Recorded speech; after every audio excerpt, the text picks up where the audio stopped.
What's the deal? What's the deal, man? Politicking the podcast. We back again here at Riverside Studios, man. Home of politicking broadcasting. I'm here with the homies, man. Ronnie, HNS 420. Got my boy Yaji Kedit in here, man. Brand of Encouraging Man Things. And we got a special appearance with Ken Chronicles Media, man. What's the deal, Brody? Salute. Thanks for having me. Yes, sir. Yes, sir, man. So we got to get straight into this boxing bullshit, if we can call it boxing. Because that shit was trash, man. Jake Paul versus Tyron Woodley. As soon as the fight opened up, I seen Tyron Woodley in his MMA stance, and I said, "Oh nah, bro, this is boxing, bro. This ain't an octagon." So from when they announced the judges, and they said that 2 out of the 3 judges was from Ohio, I already knew that if it went to the cards, they were going to give it to Paul. So I don't know why Woodley thought he won or did enough to win when you only throwing like 10 punches a fight. I don't know, man. What's your thoughts on Jake Paul? He after the win, he said he's done with boxing and he is officially retired. Tap in on this. That's promo. That's marketing and promo. I mean, he's supposed to say that, right? We all know the sport of boxing. You know what's bigger than the actual fight? It's the hype behind it. But I mean, we'll see. We'll see. I mean, that's pretty much what I have. When I don't really take, for me, I don't really take these bouts too seriously, man. I mean, it's entertaining, and that's pretty much where I jump off the bike with it, man. I mean, it's a couple things with this. Boxing, they say boxing is. I'm a huge boxing fan. It's like it goes neck and neck with basketball as my favorite sport. And they say it's dying because a lot of these fights aren't being made. You know what I'm saying? And I don't think that's nothing new. It's a lot of fights in the past that never happened that I always wondered why. Like, I wondered why Sugar Shane never fought Felix Trinidad and shit like that. I'm not going to go I could name a million fights like that. But Jake Paul versus Tyron Woodley, like Ken said, man, it's entertainment. It's not nothing serious that you can take. Neither one of these guys can fight actual box. Jake Paul, he's a clown. He knows how to say he's a YouTuber.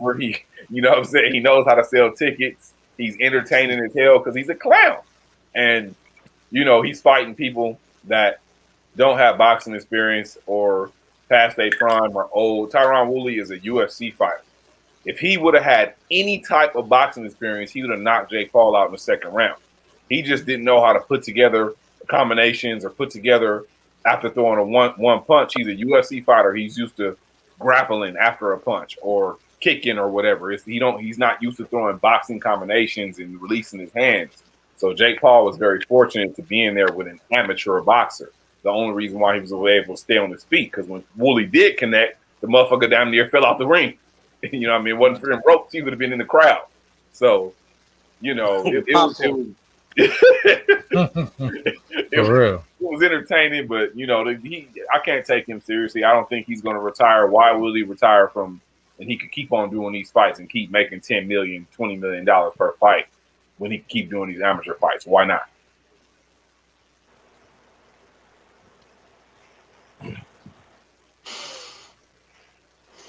Man, y'all need to take this man serious. You need to take this man serious. This man knocked out Nate Robinson. Put some respect on this man's name. Nah, but like I watch boxing here and there. But a lot of times what I'm seeing right now is a lot of UFC fighters are boxing. Like, there's just 2 different type of styles. Like, if that was the case, I always wanted to see, rest in peace, Kimbo Slice. Like, I wanted to see Kimbo Slice in the ring with a boxer, but at least he had street fights of boxing, But nah, man, if we gonna retire. Like Ronnie said, man, this this guy is fighting not real boxers, fighting Nate Robinsons and stuff like that. I better watch what I say before I get something in my DM talking about you want to see me in the ring. So him retiring, go ahead, retire. But it's all for the media. Then you're gonna come back and I don't know, fight like Chris Brown or something like that. I don't think he retiring. I think he retiring like Mayweather's retired. Mayweather gave up the sauce. He said, "Why would I come back and fight another professional fight when boxing doesn't even give me a big enough draw? I can fight. I could do an exhibition off somebody that's going to bring a crowd and make $100 million off an exhibition. So why would I fight professionally?" I think that Jake Paul is going to fight, but it's going to be these exhibition fights. He's no longer going to be fighting professional fights. It's no longer going to go on his record as a professional fight. He's just going to call out niggas and have these celebrity fights and make more chip. Because Tyron Woodley, Tyron Woodley, he made $10 million off of it. But if he fought another YouTuber, he could have made $60 million off of it. So I think he moving straight into the exhibition game. He ain't finna be doing this shit back and forth. But Caleb also he realized, I think Jake Paul, he's also smart. He realized if he do get in there with an actual boxer, that he will get his ass mopped with the fucking floor. I think he realized that shit. So it would be smart for him to make that move for the purpose that you just said. Because I think he knows now, like, damn, I can't fight no real boxer. They're going to whoop my ass. Mm-hmm. Tell him to fight Mike Tyson. No. So let's get to these weak ass Lakers. Man, I don't know how they came in the brokest that they ever been in 10 years and get more players that they ever got. Like it's this LA. It's crazy. It's LA. I know though, but like, come on, man. Like everybody, the buyout market is the new loophole, man. So what you do is you just take the contract whenever they don't Dennis Schroeder it. Take the contract, and if it don't work out, they'll buy you out, and then you can just go play wherever you want on a minimum and still get your money. It's worked for Carmelo. It's working for Rondo. It's working for DeMarcus Cousins. That's probably going to be on another contending team. Dwight. This shit is the buyout market. But only two or three of those players that you named has ever won a championship. Right. I know, but the buyout market, I can never remember being like this, where there's actual guys like Blake Griffin going to the Nets on the buyout market. Andre Drummond came last year to the Lakers on the buyout market. Like, when have perennial all-stars been on the buyout market in a plethora like this? Like, the LeBron just picked up everybody from the buyout market, threw them on a squad, and they saying it's the greatest team ever. I ain't buying that shit. Is that why you say the Lakers are trash? I say that this buyout market loophole shit is trash, and the NBA PA needs to figure something out because this is some bullshit. I don't think it's good for the league. I think there's still a lot of parity in the league, though, Caleb. The league is no longer lopsided. How is that? You got the Nets over there, and you got the Lakers over here. Barring injury, the Nets would have been in the championship, and the Lakers would have been in the championship. Yeah, but so you're taking two elite teams. We're talking about parity. We're talking about the competition spread across the actual league, not just two of the marquee. I get what you're saying. I see that the talent is more spread out, but when it comes to actually contending, when it comes to actually contending for a championship, it's a two-team race. It's 2-3 teams every year. Ooh. Ronnie, it's wide open now, don't you think?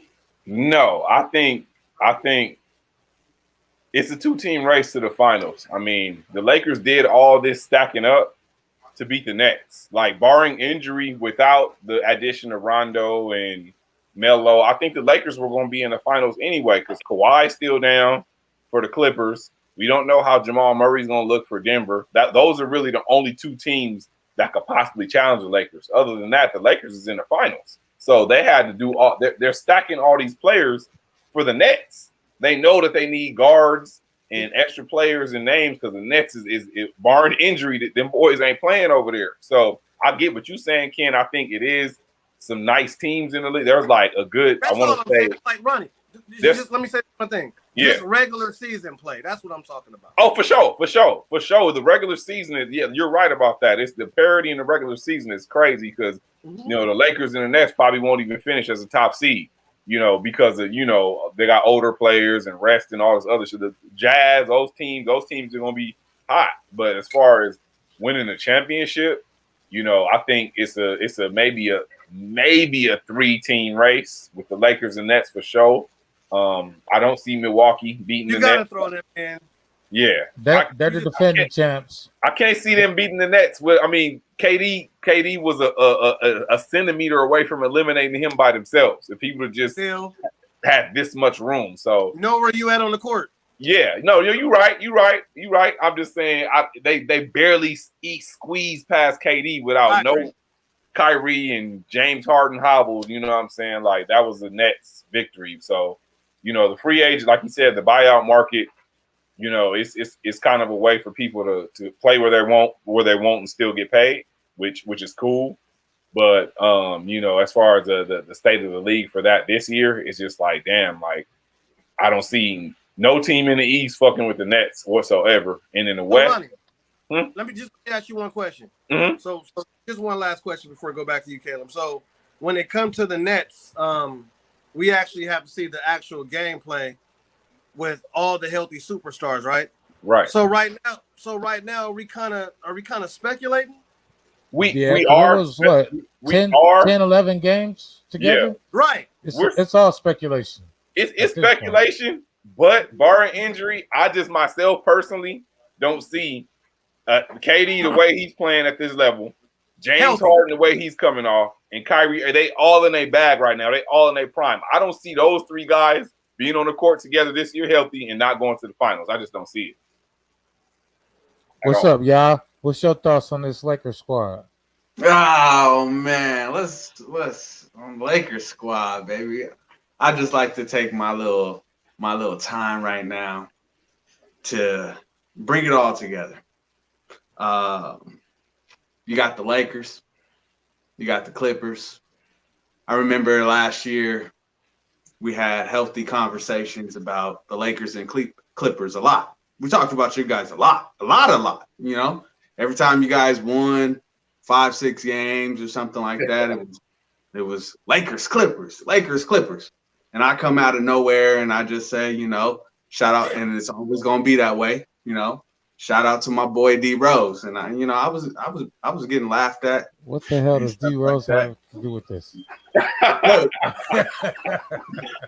See, there we go. So I was getting laughed at about D Rose and stuff. And we going back to the Lakers, getting Rondo, which actually played for the Clippers, and he didn't do nothing for him. He didn't do nothing for him. And then just keep going, y'all. So with that, I'd just like to say, before I say anything else about last year, Derrick Rose had a better season than both of y'all teams put together, and y'all were laughing at me. I just wanted to throw that out there right quick. Get that out there in the mix. Lakers, you couldn't even get it. You couldn't do nothing. Clippers, the Knicks did their thing. Clippers went to the conference championship without you guys Kawhi. You guys were supposed to do that without Kawhi. You guys were already. Paul George had a bounce back season. Paul George definitely had a bounce back season after his bubble woes, and with a healthy Kawhi and a confident Paul George, the Clippers is back on their shit, bro. And we moving out the Staples Center into our own arena. See, this is what I'm talking about. Don't wake up a sleeping giant. The Clippers is on their shit, boy. Don't sleep on them. Kawhi had a ACL injury. But let's get to these Ball brothers, man. The Lakers drafted Lonzo. Now he's over there in Chicago. LaMelo over there, rookie of the year, looking like a superstar. He's obviously going to be the best of the Ball brothers. And we got LiAngelo he played on the summer league team. He actually he actually did okay. Given, I wouldn't say he did great, but I wouldn't say he did bad neither. He made the best of the opportunity, but did he shine enough to say that he deserves a spot in the league? That's the question, man. Where y'all at with LiAngelo, man? Should he get a spot on the NBA roster this year? I mean, should he? Does he have an NBA body? Yeah. Does he have proper tutelage? Will he develop even more longer down the line? I mean, sure. We also got to talk about the bottom line is money. So we got to talk about marketing and promotion. You got three brothers. Remember, Ken, when we talked about this, right? Uh-huh. You got three brothers already in the league.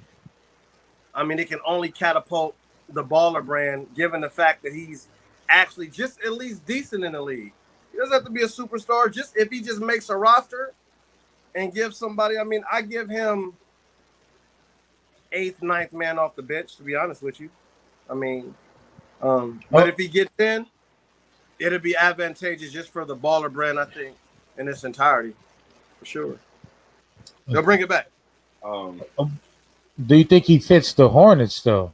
Do you think that he makes that squad? Maybe or is he going to have to go somewhere else? Not specifically, but I'm looking at the big picture. The big picture isn't for him to necessarily fit the Hornets. The big picture is for him to find a job in the league. Right. And then they pretty much go from there. I think just, based on how long I've been watching these guys, I've had the pleasure to be able to watch these guys live a lot. Being playing in the baseline league where my nephew played, and also in AAU. One thing about it is LiAngelo, he's always been the least most talented, but probably the most purest scorer. He's always been, because he got that jumper, and he definitely knows how to get buckets. So now it looks like he's in better shape. He used to be a little chubby. Now he's leaned out. His body looks like it's right for the league right now. He's strong, hella strong, and he can shoot, man. He has a nice jump shot, so I think he definitely deserves a spot in the league. Any shooter like that's wet, that's a strong 6'5" and a strong body, yeah, absolutely. You can employ it. Yeah, exactly. He can be employed, but I think, like Ken said, there's a bigger picture, an even bigger picture. I fuck with what LeVar said.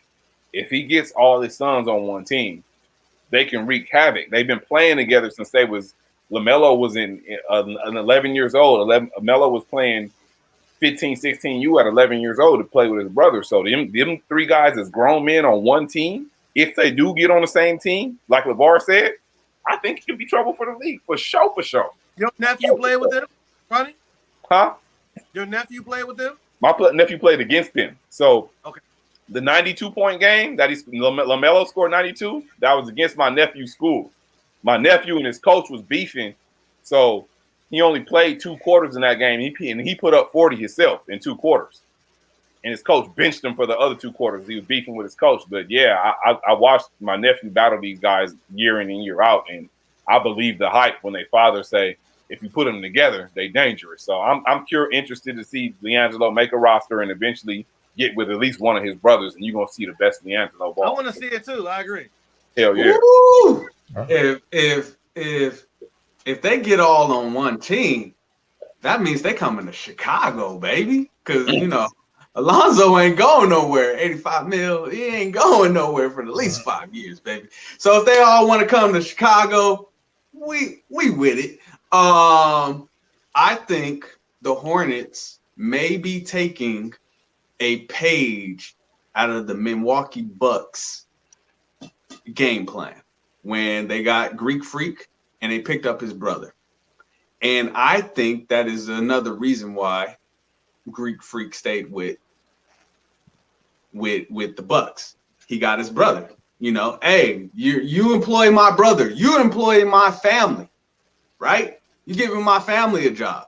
So that shows some kind of loyalty. So if they're taking the page out of that, you never know. You might get him on the Hornets playing with his brother. Boom. Now you got some kind of loyalty going on. Then you move them all to Chicago. Play with their big boy. Well, So everything comes LaMelo's the best out of all of them, so they will be following wherever LaMelo goes because LaMelo is the one. I'm telling y'all right now, LaMelo is the one. He about to take over this league. But he should be the best, all right, Ronnie? Right, he should be for sure because he watched. Yeah. He got the most experience against. But Chicago's the better team, you know. If they want to play for a championship before Charlotte. But I see Jordan making a play like that, especially just for the money. Mm-hmm. I feel like with Charlotte, it actually makes sense, you know. And Right. with two of the brothers already there, you know, half of the battle's already gone. So let's get to the NFL, man. My boy Cam Newton is back out on free agency again, man. Cam Newton was released from the New England Patriots as they're going with their rookie pick, Mac Jones, as a starting quarterback, man. So he's back on the market.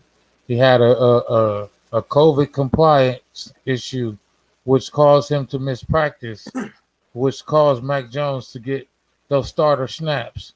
And they just said, nah, we done. He already got acclimated with these starting reps, and we're going to stay with it and release them. So at least I commend Belichick for releasing him immediately and giving Cam a chance to find another job. So what's next for Cam Newton? The once MVP, almost Super Bowl champion, and now look at him, man. It's like, what happened to that boy? Cam Newton is what we call a has-been. Now you know me. I'm always gonna root for the black quarterbacks. Y'all know that's just me. I root for the brothers and the brothers who are in those positions that are not supposed to be in that quarterback. But in all honesty, it was a great move by Belichick. Cam Newton looked like shit last year under that system. That same system that Brady's been playing under with no talent and been thriving. Cam went over there and just looks like the complete opposite. He looked like shit. So he's an athlete. He's 6'6", big guy, could still run, got a hell of an arm, not too accurate. You know what I'm saying? But I think Cam Newton has played his best football years ago, and he's way past his prime. I think he's still a quarterback in the league. Maybe a starting quarterback, maybe not. He's definitely a quarterback in the league. He'll get a job, but he's serviceable. He's serviceable. He's a serviceable player. But as far as that beastie Cam Newton that we seen fold in the Super Bowl, he had the ball he could have fell on, and he just looked at it, and they still could have won that game. After that, I don't think he recovered from that. Cam Newton is done, man. Sorry. I mean, mentally got to be hard. Exactly, that part. But I mean, Ronnie, he's serviceable. Yeah. Still an exceptional athlete. Right. But football, the players, they don't have a say-so in football, man. You know that. Right. Just see. So what team do y'all see that could use, you know, because what is that, the Colts? They need a quarterback because Carson Wentz is injured again, so he could get over there. I think that Pittsburgh, he could go over there and back up Big Ben, and they could transition Big Ben out of there and give Cam a shot for whatever rookie or whatever decision they go. But other than those two jobs, I don't really see a spot for Cam right now. Cam is not a starting. He's not really your starting quarterback to rely on if you're trying to win. If you're going for the Super Bowl or if you're trying to compete, I don't think you could have Cam as your starting quarterback. That's why I said those two spots, because Right. the coach, he would just be filling in for Carson Wentz until he Right. come back. And with the Steelers, he could back up Big Ben because, you know, the Steelers got a squad. They just don't got a quarterback. And Big Ben, you know, he's too old. He gets injured every time. He's 90. Look who we got in here. The mayor. I think what you have no idea what I'm saying, man. No, sorry. Alvin, what's up, man? What up, Ken? Long time no see, man. It's been like a whole year, literally. Good to see you, man. Good to see you too. What am I missing out on? I was listening to y'all. We already passed the Lakers. I already listened to you. No, I listened to you talk all that BS about the Clippers and all that. I listened to all that. I listened to all that. Hey, listen, I was trying to comment, but we were restricted, so I couldn't say anything. So you guys talk Cam Newton. Okay, I'm sorry to cut everybody off so I can jump in. Hello world, what up, AV, Mr. Mayor. Cam Newton got played because we all knew that Bill Belichick and the New England Patriots were not going to have him as the face of their franchise. Maybe if he would have been the Cam Newton of old when he had his nice fresh haircut and was a little bit more humble, maybe his attire was a lot louder than his personality back then. But because he has the Basquiat type dreads right now, like Jay-Z, he's full of energy. He's just so appreciative to be in the league that I think they were like, he's too much of a liability and let him go. Nobody wants him on their team unless it's the Raiders or the Niners. Well, I think right how he looks. It is. It's always about how he looks, because if you think about it, the only reason why the whole kneeling made a big impact was because Colin Kaepernick was black and they didn't really know he was black. They thought he was Hispanic. So he, No, they knew he was black. No, but you know what I mean, though. Like, everybody knew he was black, but it was easier for him to be easy on the eye with a short haircut, and his features just look like I'm light skinned. You could tell I have black in me. He's light skinned. You could tell he has black in him. But then when that fro came out, I was like, what exactly is he standing for? And it was so peaceful, and everything was so subtle that it was like the right way.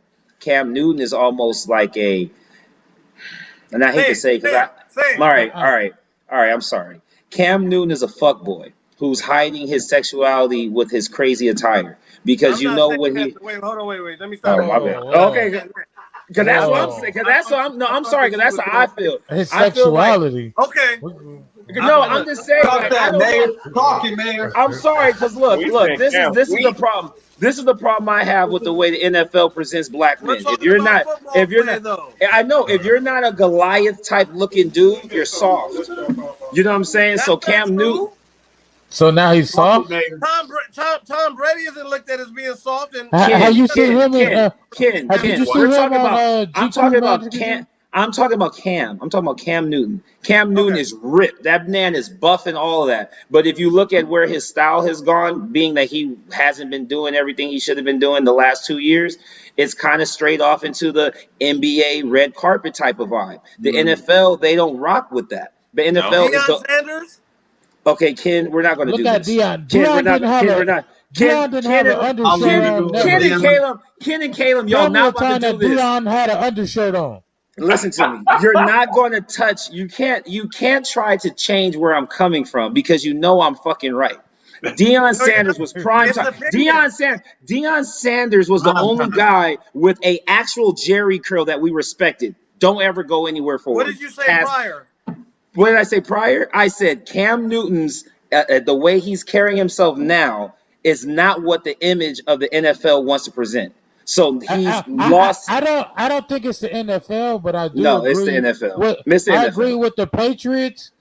They came from Tom Terrific with Belichick as a coach. I don't think that they want that imagery as their star quarterback. No, that's why Mac Jones is a perfect fit for what they want to do. They went from Drew Bledsoe to Tom Brady. Thank you for saying that. Newton. Thank you. Cam Newton. Thank you. Keep that white quarterback.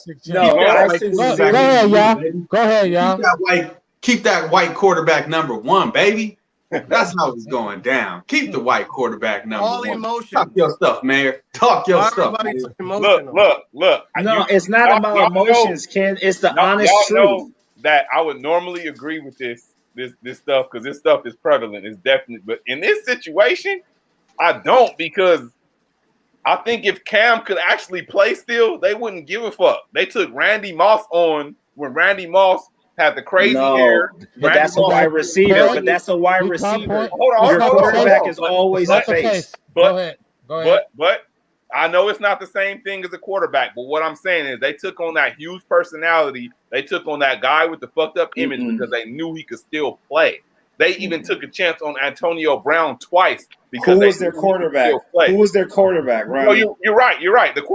I feel you on the quarterback issue, but I think if Cam could still play the way he used to, I think they would at least give him a chance. You think? No, but they didn't give him a chance. That's the whole problem that I'm having.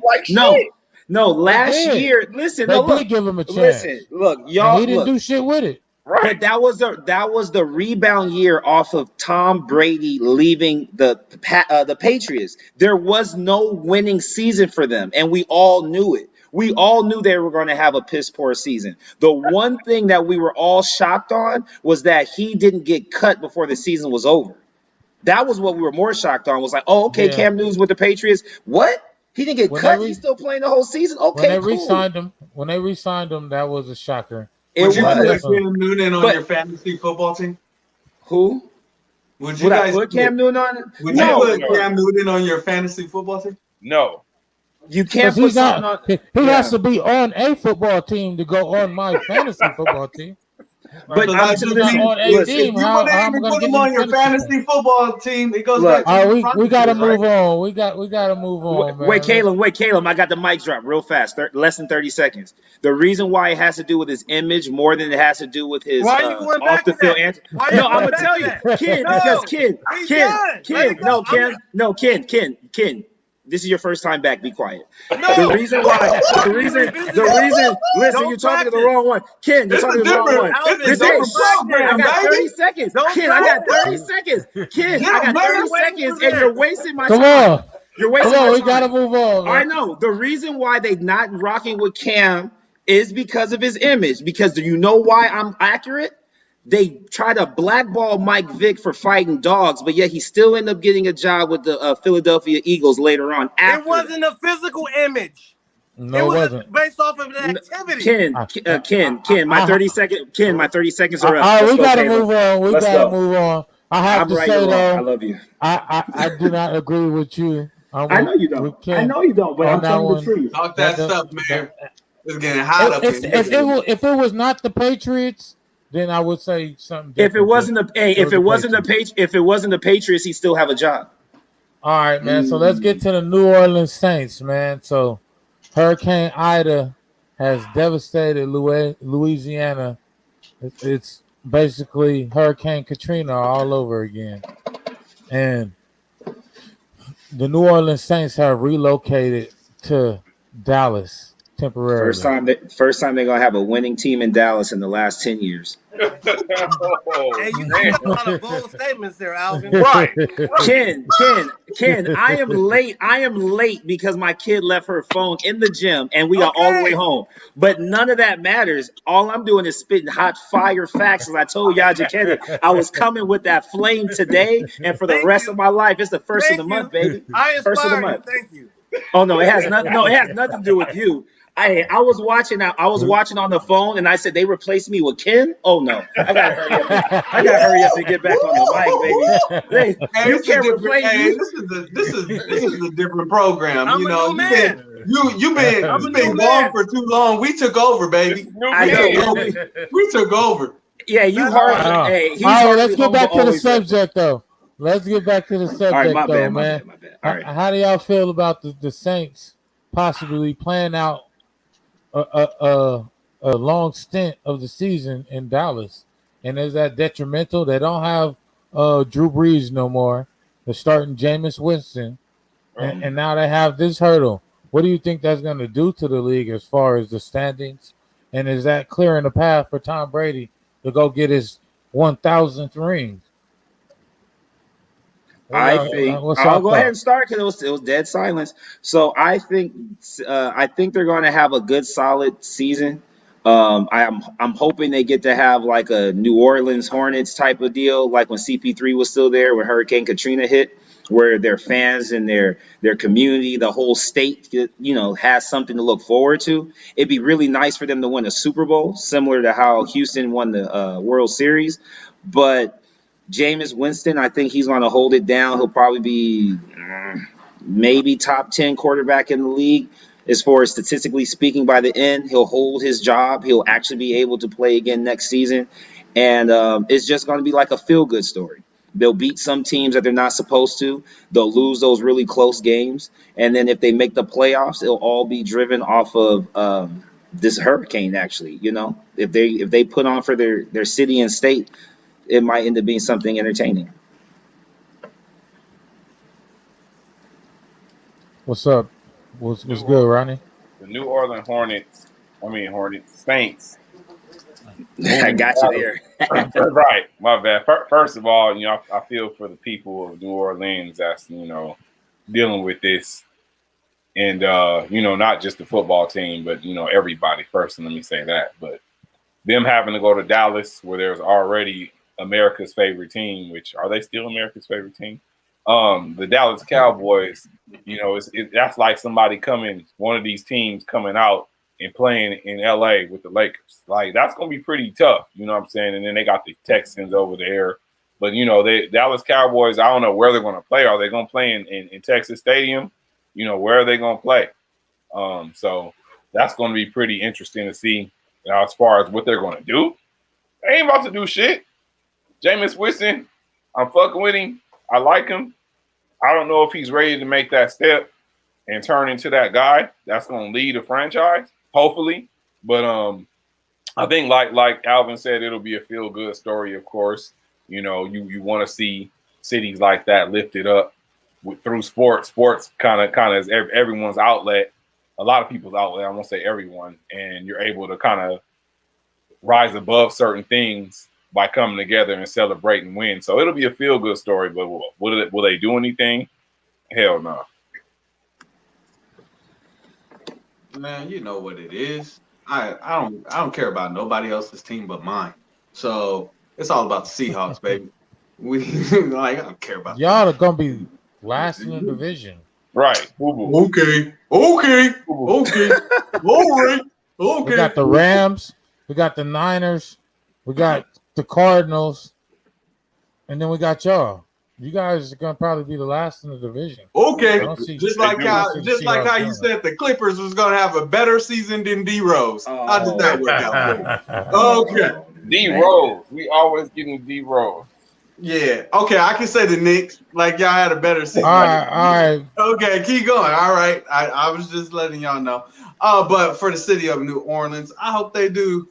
I hope they at least make it to a wild card, give the city some kind of hope, give them something, to go off of. And if all else fails, you pick up Cam Newton as a backup, just in case the quarterback don't show up. Well, hey, let's throw in Cam. At least we can do something.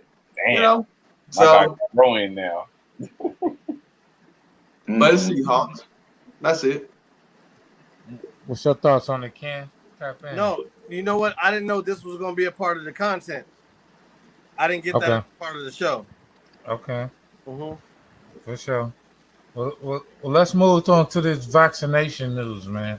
So, with the NFL being 90% vaccinated now, fully vaccinated players will get tested for COVID every 14 days versus players that's unvaccinated, they'll be daily tested. And they also have to quarantine, and they have travel restrictions. They're basically not letting you do shit if you're not vaccinated. So how do y'all feel about this? The NFLPA and the NFL pushing these vaccinations, and with the 90% vaccination rate, do you think that this will make for a successful season without stoppages due to COVID? You know what I feel? Honestly, I feel that the NFL, they've made their decision, so it's on the players to make their decision. Facts. Pretty simple for me. Decision for a decision. If you choose, it's relative to what you feel like you're losing out on. Okay, now the NBA came out today and said that the unvaccinated players for the New York teams and the California teams, if you're unvaccinated, you will not be able to travel. I mean, you will not be able to play in the home games because the stadiums are requiring vaccination from everybody present. So now if you play for the Warriors, if you play for the Nets, you play for the Knicks, if you're not vaccinated in the NBA, you can't even play in your home games. That's fair. Yeah, but they're allowing them to play in the away games because the visitors don't have to adhere to the same restrictions. I mean, like Ken was about to say, it's fair because you know what you're signing up for. You know what your contract is. You know what your restrictions are. It's just ironic though that both of those sports are requiring all this additional COVID vaccinations. But not hockey. Not hockey. I haven't heard anything about baseball. I haven't heard anything about soccer. And it seems like it's because those are the two most lucrative sports for the franchises and for the league in itself. Like baseball players and soccer players make more money than NBA and football players. But those two individual leagues bring in a lot of money, from everyone across the world. So it seems like they're just helping to push a specific, stigma that if you can't do it our way, you can't do what, God-given talents you have for our team and our organization. Well, you also forgot to point out the fact that the NBA and NFL are both like 80% black. They're both 80% black. Yes. Niggas in hockey and right. Baseball. Very few in No baseball. black people. Right. Yeah, baseball don't have a lot of black players as well. You know what I'm saying? So, ironically, the NFL and the NBA are the two most populated leagues of black people. 70-80% of the league is black, and they're the ones that has to have the vaccination mandate. Yeah. So, they're going across the globe. They're going to try to mandate it. They're going to try to make it mandatory to have these vaccinations of traveling.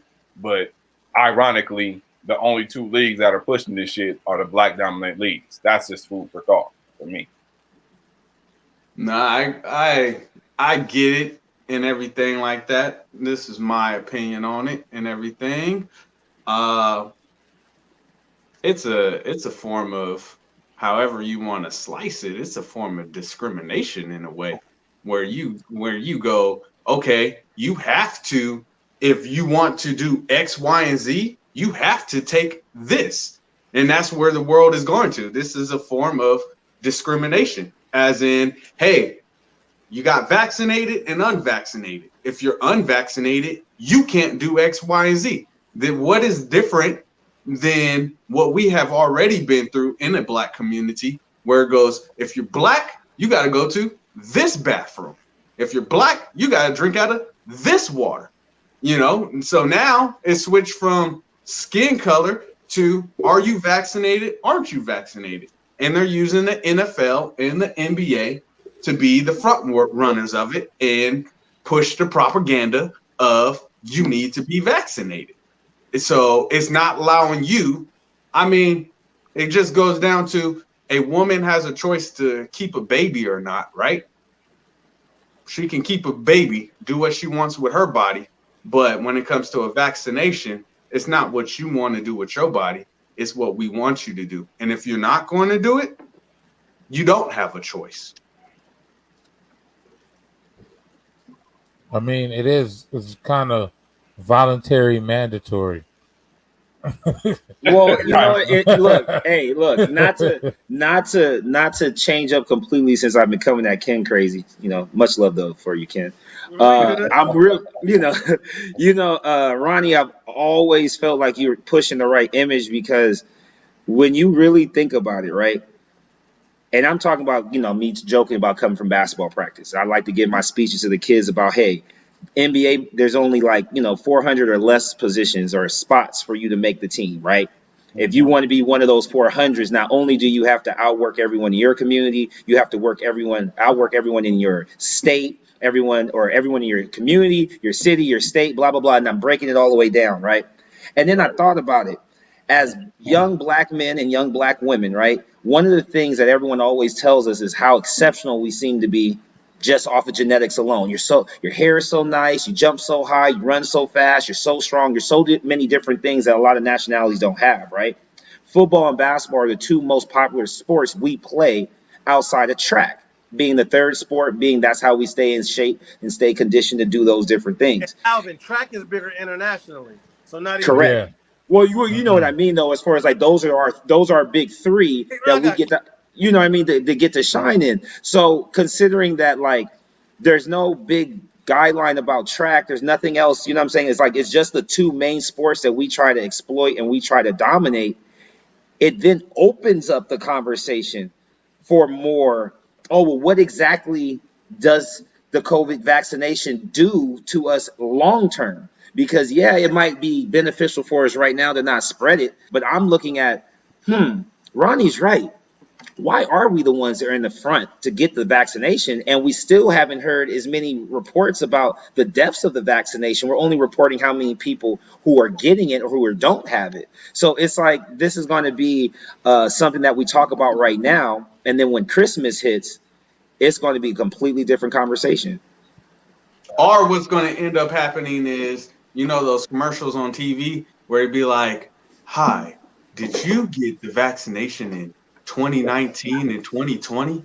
Well, if you did, you may be compensated for some money." That may happen. But the narrative that they're not showing you is if you type in, once again, Cam Newton, right? You see Bill Belichick, and NFL's pushing this vaccination, right?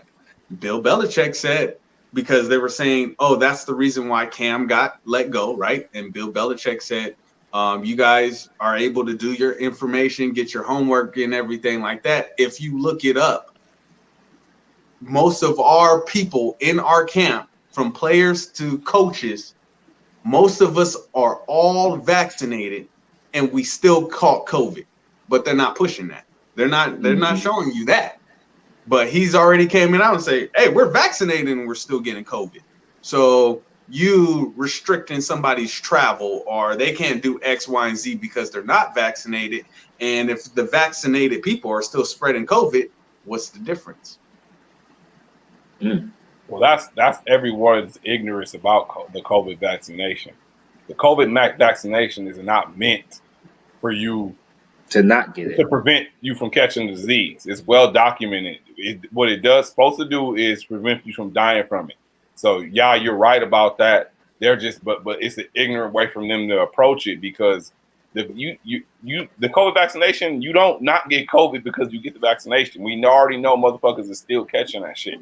It's the fact that people are dying and no one's reporting it, and it's changing the dialogue. Yeah, just about the whole dynamic of the vaccination. The death rate for COVID is only, don't quote me on this, it's something like 2% or something. It's a very low 0.5%. It's something like that. So the vaccination is to prevent you from dying. So what are you going to? I'm going to get something in my body just to give me a 0.5% chance of living over everybody else? Get the fuck out of here, man. Ain't that better than nothing? Yeah, not to me. I look, but as a bit. Go ahead, Ken. I mean, Ronnie, isn't that better than nothing? Not for me, because for me, for the vaccination, long term, with my own personal research, what it could do to you, and putting something like that inside you, I don't think it's worth it long term to give me a 0.5% chance of living. But Ronnie, we don't know what the vaccination is going to do to us long term, because it hasn't been that long. That's my point. Exactly. So how can you speculate that? Because everybody on this podcast right now has had vaccines. What long term effects have you had from a vaccine that you got from the time you've been born? We don't know yet. Some people get cancer. I'm saying some people get off of. But how do you also know on the flip side of that? Okay, nobody ever knows anything. How many times? So why can't you go without it? Every year, don't know. Every year we get the NBA draft, and they draft somebody number 1 overall, and 90% of the time they end up being a bum. To project the future, Wiggins, it's dumb. But in sports, in life, you don't want the future to be projected, but you want the future to be projected in this vaccine. That's an unreal expectation. You can't say what is the vaccine going to do to us 10 years from now. Nobody knows. And nobody knows. That's my whole point. I'm not willing to put something. I'm not willing to go with the vaccination. Personal. Yeah, you're right. As a business owner, as an NFL league, generating billions of dollars international, how do I go about continuing my business as usual? And the vaccines are a way for me to do that. So as a business, I understand where they're coming from. I'm trying to get my bread. At the end of the day, you're in business to make money. How much it grows? And I ain't grossing much with this COVID shit. So let's get these niggas vaccinated and let's get that out the way so we could get back to our money, bro. That's how So, y'all feed y'all family. money over somebody's rights. That's what you're saying, right? You choosing to be in the league. If you choose Right. not to But partake, not even that. But what you gotta realize is it starts with the league, right?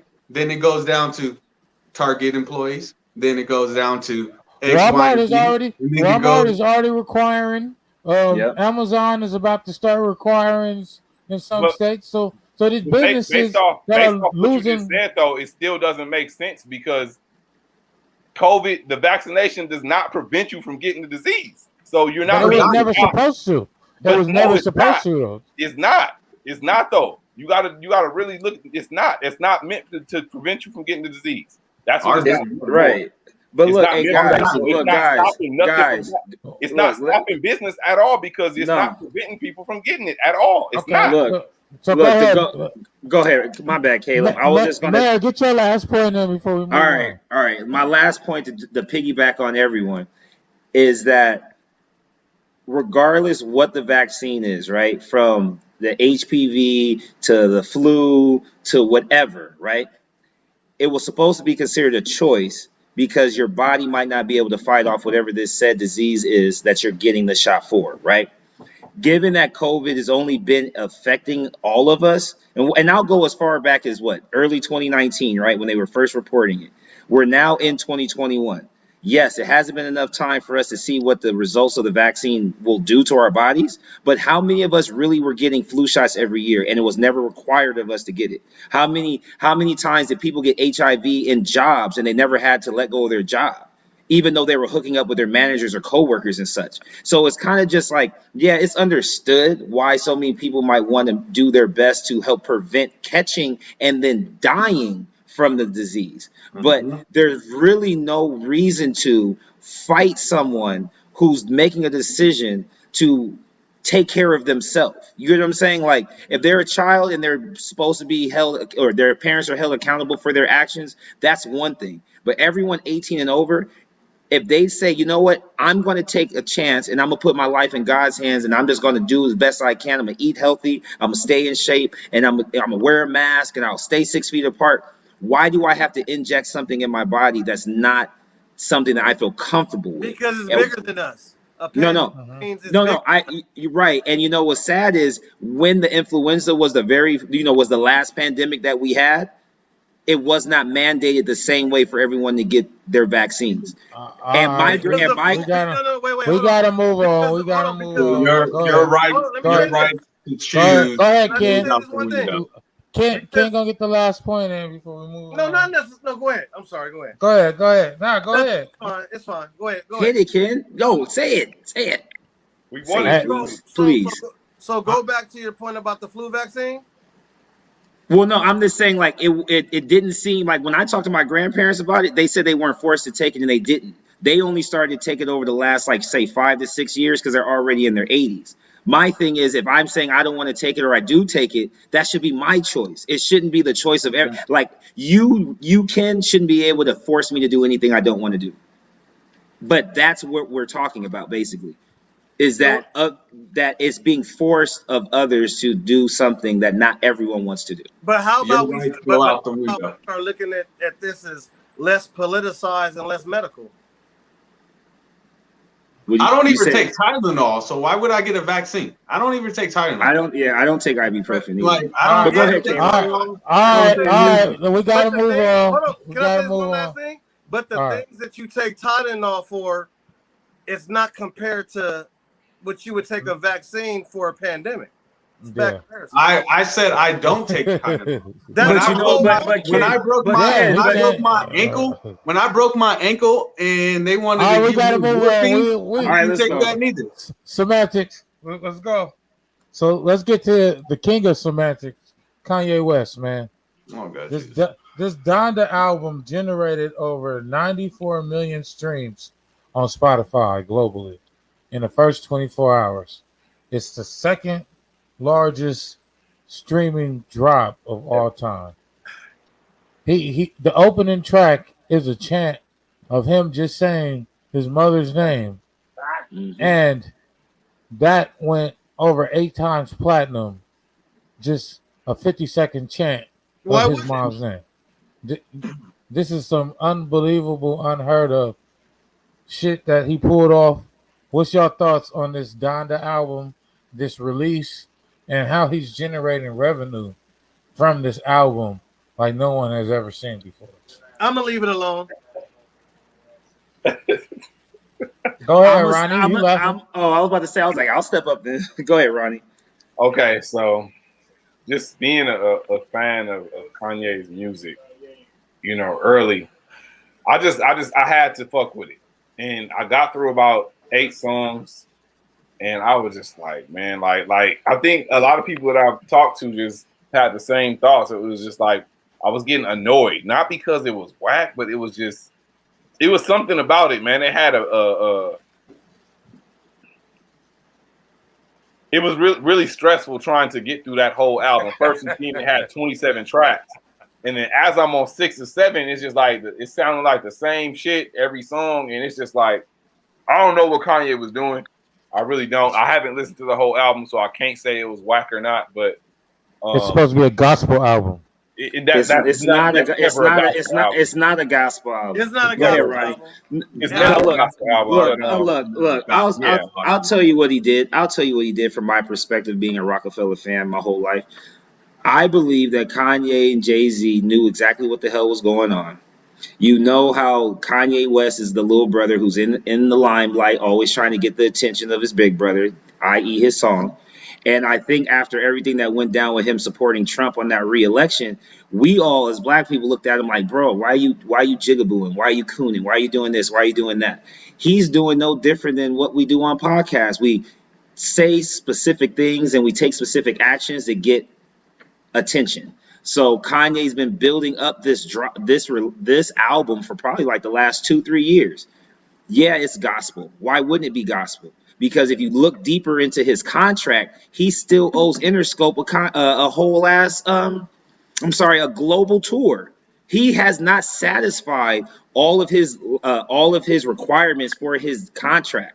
So by going gospel, he's able to generate all of these streams and all this money, and his company or his record label that he signed to can't take any of his money away. He owes who what? If I'm not mistaken, Live Nation, my bad. Not Interscope, Live Nation. No. He's still not Interscope, my bad. Not Interscope, my bad. Live Nation. His contract isn't up yet. So he still owes Live Nation a full tour. No, listen to me. No, listen. No, that's why he's doing new music. He would have to go back and do old Kanye West music. No. Let me tap into that. So what happened with Live Nation was he was on that big ass tour. Kim Kardashian got robbed in London. Kim Kardashian got robbed in London, and then he had that whole rant about Jay-Z because Jay-Z didn't respond in the way that he wanted to, and he had a whole mental breakdown and left the tour and never finished. Exactly. So that's why he came. Yeah, so he came out and he said that he's not performing any more secular music. And this is why he did his church, because that was the only way for him to perform without going back and fulfilling that contract. And now he's dropping a gospel album that he's going to perform at his church so that he can loophole his way around finishing that damn tour and his contractual obligation. And when you say Interscope, I don't think it's Interscope. I think it's Universal. There you go. I think he signed with Universal. Right. And the tour, the deal is with Universal and Live Nation. So that obligation is to Universal, which is to Live Nation.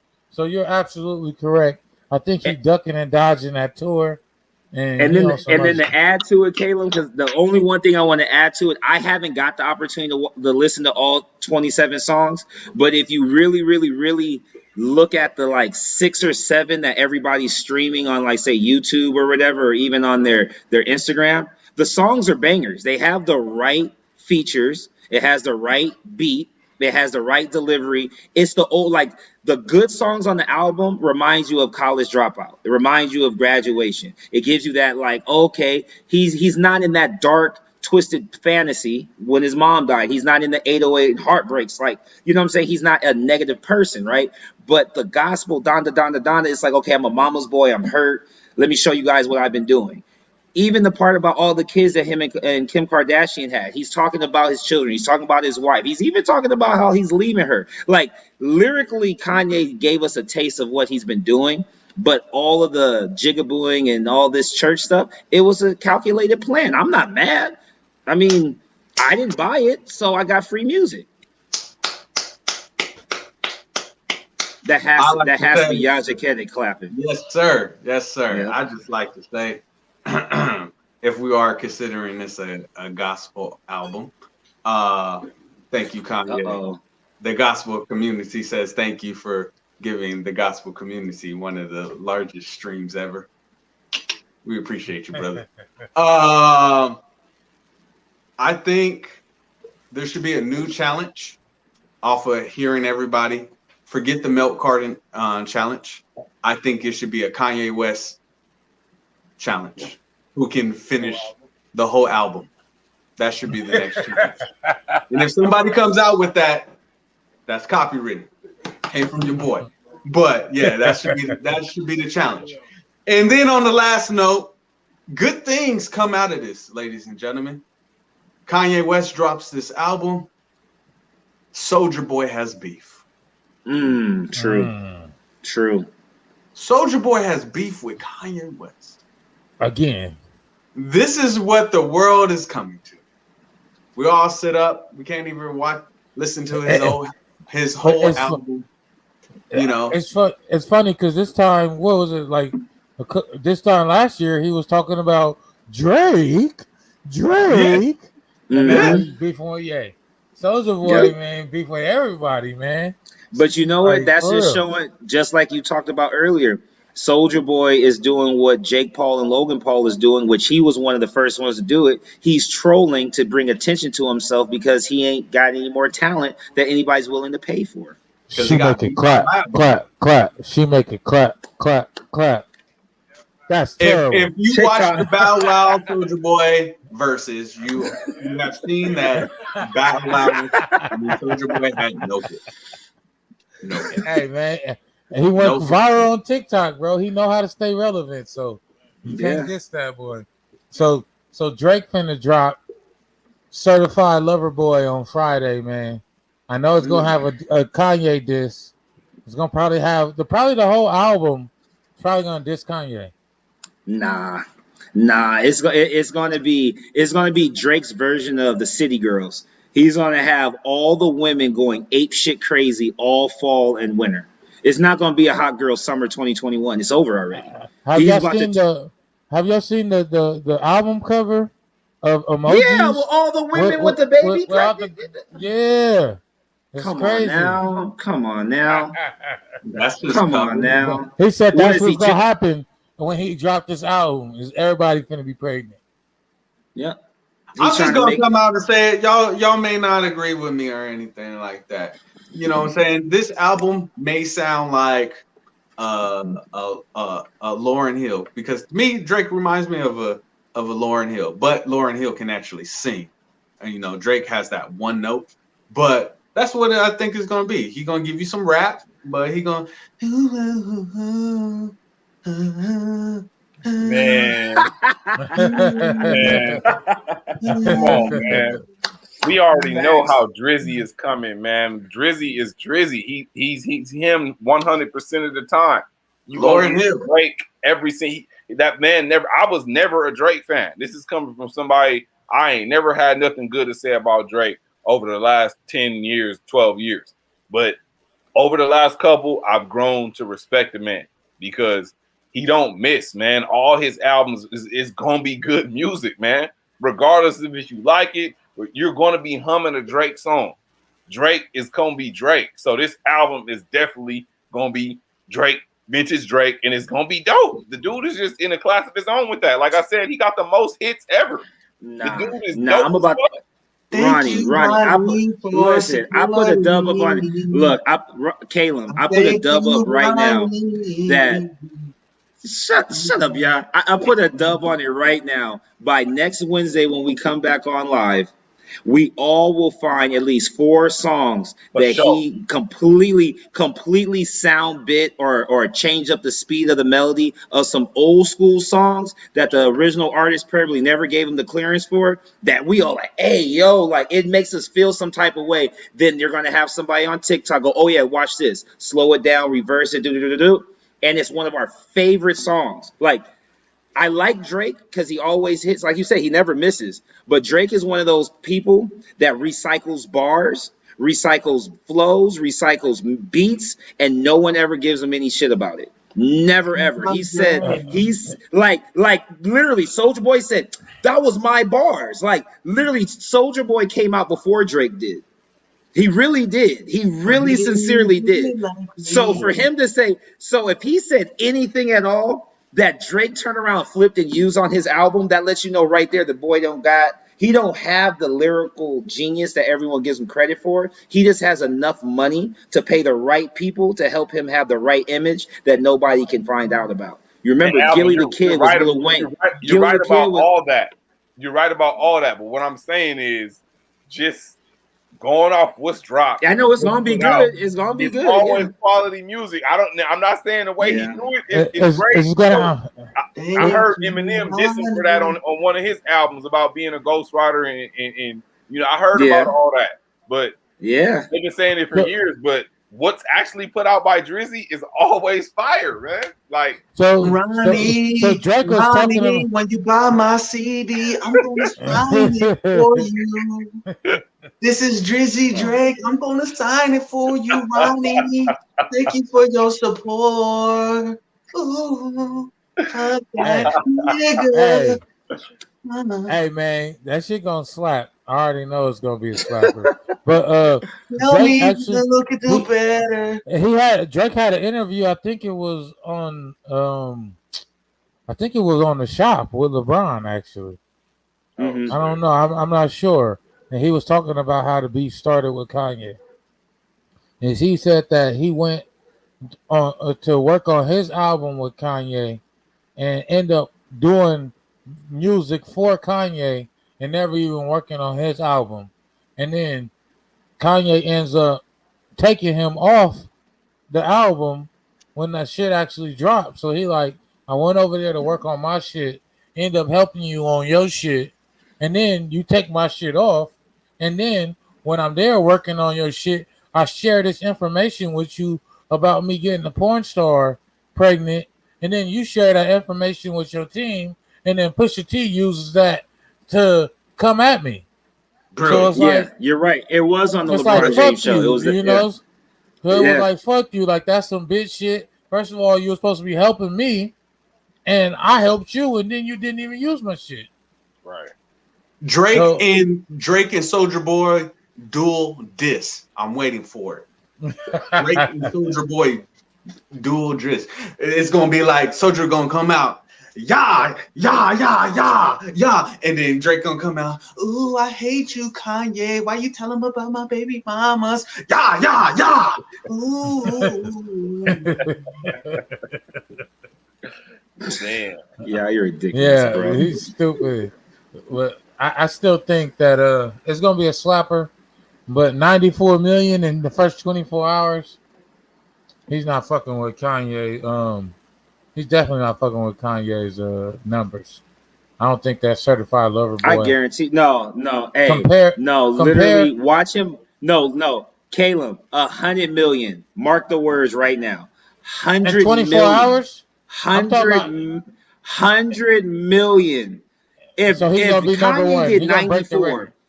if Kanye did 94, right? Let's think about it. Kanye did 94.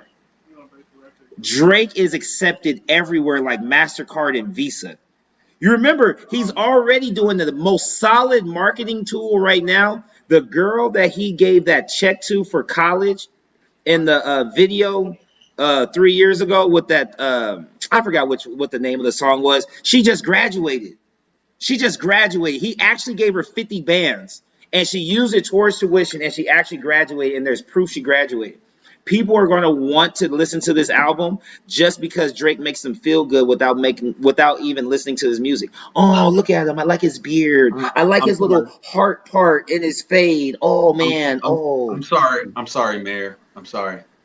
That is some great information about the college and everything, but we already know, we discussed this last week, that positivity does not sell. So you think giving money to a college girl, which we will go, good job, Drake, is going to be bigger news than Kanye and Kim Kardashian getting into divorce? Unfortunately, the world thinks that's bigger than the college. On the Donda, I guess he reenacted his wedding and then let him Right. and ran across the stage. So No, but she was on it though, Caleb.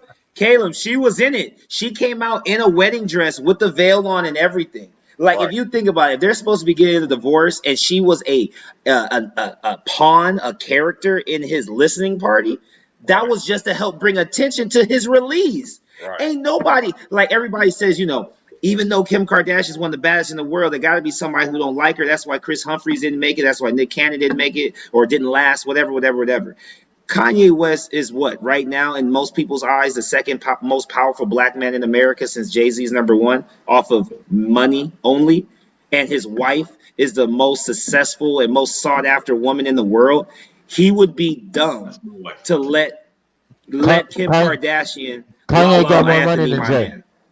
Kanye got more money than Jay. Jay's worth $1 billion. Kanye's worth about $5 billion. Kanye got more money than Jay.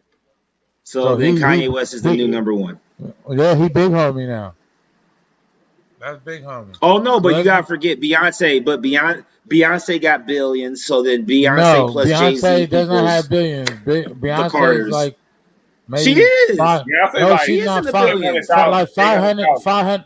She's like 500 million. 500 or something. Jay-Z just put on that song. He said, "What about the other B?" He said, You don't remember that? On Sorry Not Sorry, he said that Beyonce had $1 billion. I listen to everything Jay-Z says. He's right. No, he don't I don't miss. think that she got $1 billion. I'm just joking. Forbes ain't reported that. You better double check. Double check after that Ivy Park Adidas shit. I think Rihanna probably got more money than Beyonce at this point. Rihanna's a billionaire right now off the Fenty. But nobody sings. Yeah, she hit the $1 billion after the Fenty. Yeah, that's what I'm saying. Oh my God, yeah. Kanye West. All right, let's get to this another news, man. Offset it just rang the bell with his company Reservoir Media has went public as a publicly traded IPO. It's the first woman-owned IPO on the stock exchange. So Offset making some headlines out there, making some investments, getting them dollars, man. So Empire. So when you take your company public, then people can buy stock within your company and have a stake or ownership within the value of that company. So now he took Reservoir Media, one of his investments, to a publicly traded IPO. So that's some boss shit that Offset is doing over there, man. What's your thoughts on this? That's that NASDAQ money. I think that's. I applaud and appreciate him doing something bigger than making a collaborative CD with Cardi B and making a WAP 2.0 with HAD, right? So, I mean, Offset's always been one of the Migos that everyone knew would do something that kind of, wasn't only music. Ooh, where did the mayor go? Oh, he froze out. I don't know what happened to that boy. He's frozen. What happened to that boy? So what's good, y'all? What's your thoughts? I think it's great, man. I think it's a great thing to see. As in, you've seen these music artists doing things outside of music, and that can inspire somebody else, where Caleb, you get in on Roku and Reebok and stuff like that. Now you can get up on here and show us how to get our stuff on stock and everything like that. You know what I'm saying? So I like that. That shows that we are more than just music, you know. You can use one form, just like back in the day. Some people had to sell drugs for a certain time, and then they turn that drug money, and not just to keep doing drugs and selling dope, but then they turned it into an empire for a legacy for their family.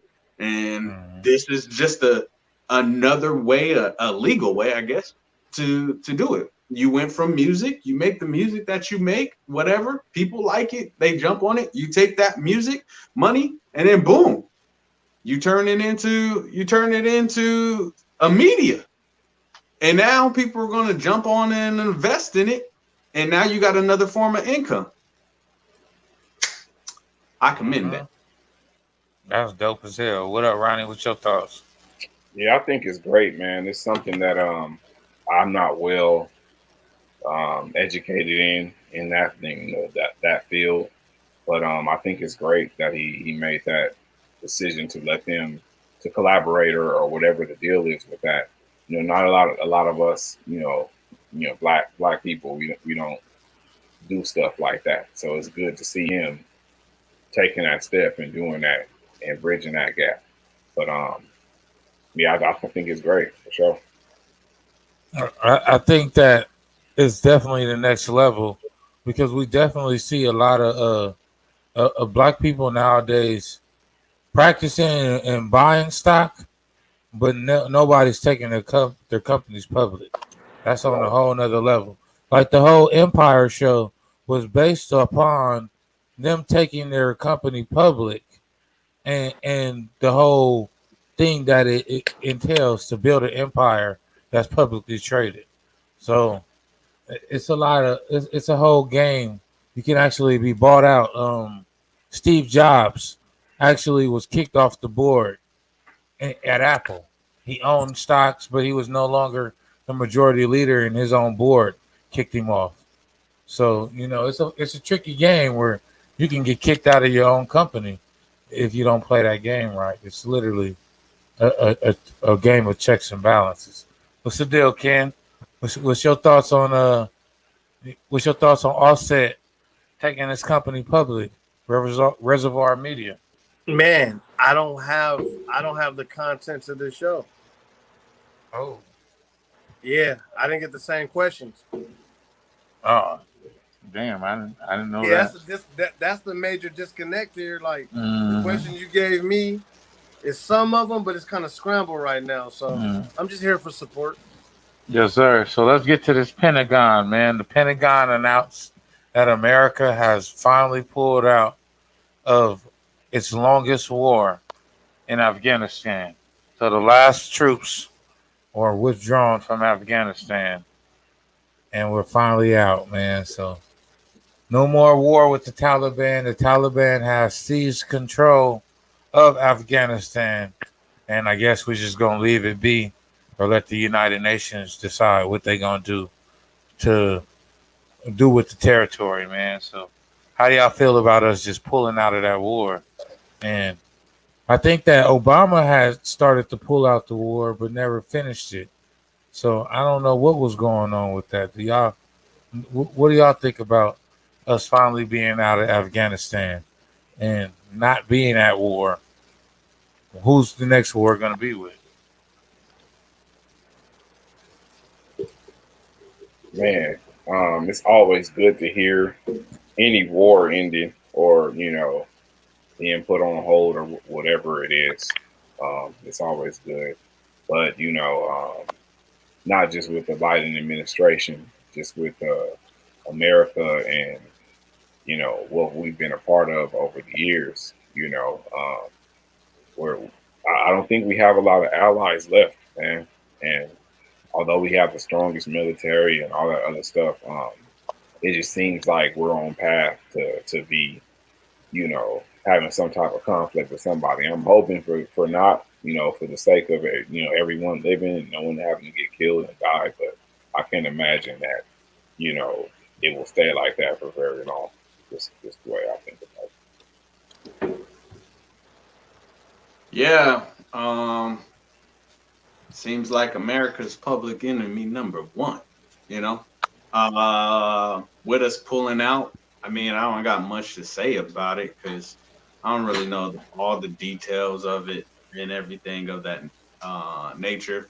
But for all the men and women that served a little bit, that even tried to serve and they didn't let you serve, all the people that did serve, I appreciate you. I thank you for doing that for me, my family, so we can go out and just live regular lives while you putting your life on the line for us. So thank you to everybody that served. That's all I can really say for the United Nations and everything. All I can do is just pray and let's see where it goes from here.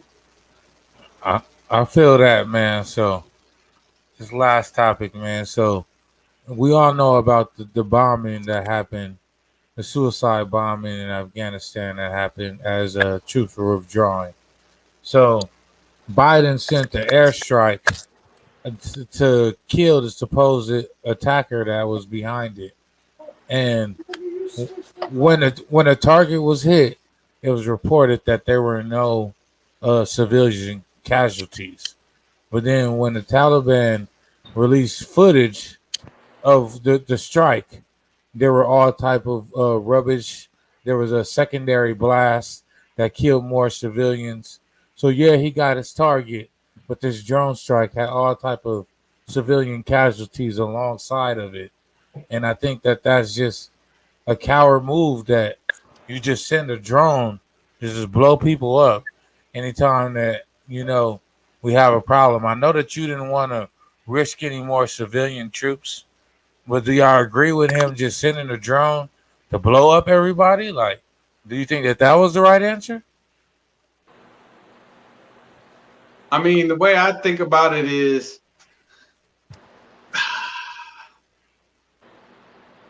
it's a hard one. I guess the way I think about it, what first came to my head, what you saying is if you're pulling out, sometimes you don't have to retaliate. Just turn the other cheek, man. And because there could be something bigger. So, you already pulling out all your people, and then you deciding, okay, you took out some of ours, we're gonna go take out some of yours through a drone, right? That goes back to what we saying, public enemy number one. Okay, cool. How do you know you now doing that drone strike is like fire for them now to go, okay, you guys are our target. You guys pull out, we gonna get ourselves together and then we're gonna come at you guys. So you don't know what he opened up by doing that, where you could have just been like,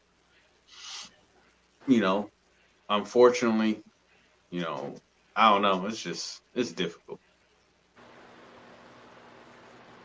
Well, I'm never a fan of somebody taking a drone and going to go kill a bunch of people, man. The whole war thing is just not, I wish that it wasn't that way. You know what I'm saying? But the Europeans started all this shit back in the day with their bullshit. You know what I mean? And it's I don't like it at all. I mean, it's not much to say about it. I just don't like the whole war thing. But that's the way it is, man. It's reasons for this bullshit. I don't agree with them, but I know certain things got to be done because it's the way that America has been ran, and it's the way America was built on. It was built on slaying people. It was built on taking over. It was built on domination. It was built on war. It was built on all of that shit. So, I get it. That's the normal way that we do things. America has a a policy where it will not negotiate with terrorists under any circumstance. So I think that he was just following the American way, and he did what he had to do.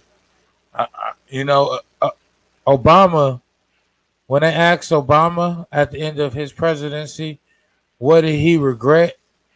He mentioned Gaddafi. And what happened with Gaddafi is he sent drone strikes over to kill Gaddafi because Gaddafi was a dictator basically that was starting his own African currency and was going to unite Africa under one currency, which was going to basically take the dollar bill out. And Obama couldn't allow a dictator to take the dollar bill out under the first black presidency. So he sent this drone strike to get him. And he said after that was his only regret of his presidency was sending that drone strike over to kill Gaddafi. So, it's something that you got to sleep with. That, those are calls and problems way over our head that we can't even possibly fathom. We just going with a little bit of information that we got now. But I couldn't imagine having to be the one to make that call or push that button. Right. You know what I'm saying? That's a different position that, no one wants to be in. And it's really a tough call, man, for real. But let's get some shout outs before we get up out of here.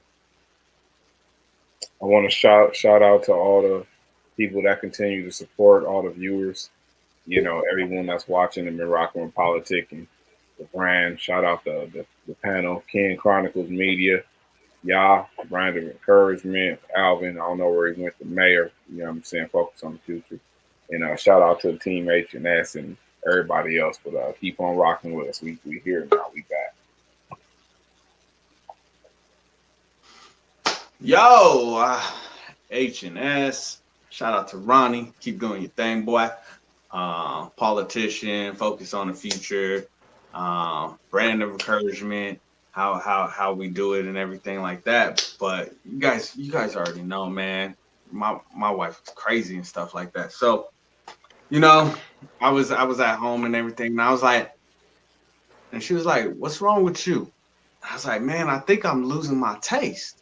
And she was like, "You losing your taste?" I was like, "Yeah, I'm losing my taste." And so I was like, "Hey, one thing that tastes different than everything that I know is good is between your legs. So I gotta make sure I don't got no COVID. So I gotta go down." And she was like, "Boy, you crazy." And I was like, then it's like, she was like, "Are you going quarantine after that?" I was like, "Yeah, girl. You can't spell quarantine without putting the URAQT in it." This nigga crazy. This nigga right here, man. What's the deal? Shout out, Ken.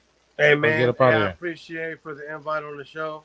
Had a lot of good times with the fellas, man. Great conversation, great commentary, and we rocking, man. Thanks for the opportunity. Shout out to the Politics Forum, H&S 420, brand of encouragement, and we rocking. Shout out to Alvin too, man. Shout out to the AV. Yes, sir, man. So one thing that one quote from Malcolm X that I always loved is he was being interviewed and he was asked about the white media. And he said, "I don't got no problem with the white media because I do not expect the white man to paint a positive picture of black men in the media." And that's exactly why we're here in politicking, man, because we want to show y'all that, black men are on some positivity, on some next level type of thinking, and just getting to our dreams, man. Politicking the podcast. I don't know what you're gonna do, but I'm gonna get to it, man. We out of here. All right, fellas, I gotta use the bathroom. See y'all later. Peace. Yes, sir.